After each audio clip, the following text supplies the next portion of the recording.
All right, Coach, you got to be excited. It was a Monday night classic, and this time you got to celebrate with the fans after the game. What was that like? It was great. It was a really special moment just because it was the first time the fans were actually there.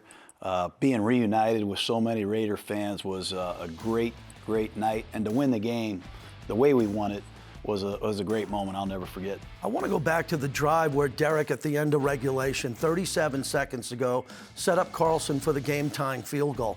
Walk me through that. Raider Nation believes that maybe the defining moment so far of Carr's young career. He's a really good quarterback when the game is on the line in a 2-minute drill. He's proven that, but we had a good conversation on the sidelines. He helped me with the first call. We named it after one of our local restaurants here. We call it Spago.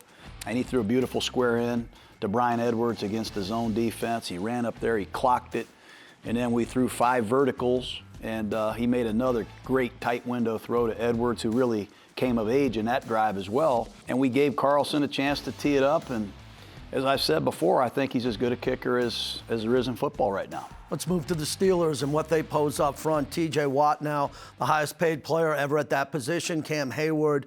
They got good players up front. They come at you in waves. What do you see? Heyward, you say Cam Heyward? He's not Cam Heyward. He's an excavator. You ever see those big yellow excavators? Number 97, he chews up blockers. He's a premier defensive lineman in this league. He's a guy that makes it really hard to run the ball against.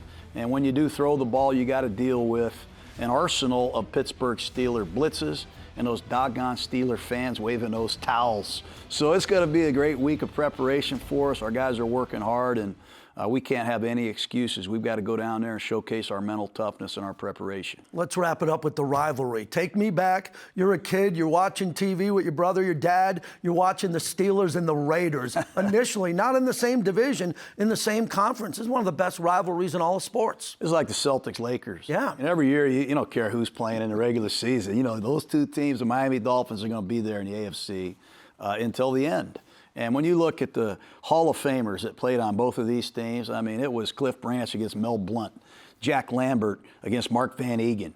You know, it's Kenny Stabler versus Terry Bradshaw. I mean, I have great memories, not just of the Immaculate Reception game, but Lynn Swann going across the middle against George Atkinson and Tatum, and vice versa. Mike Wagner and those guys in Pittsburgh, Donnie Shell, Chuck Noll, John Madden. You know, you're talking about legacy teams, and to be a part of that thing is really exciting. And the first time you were in that rivalry, first time with the Raiders, and now it means something to you. You understand history, your coaches do. This is a big one.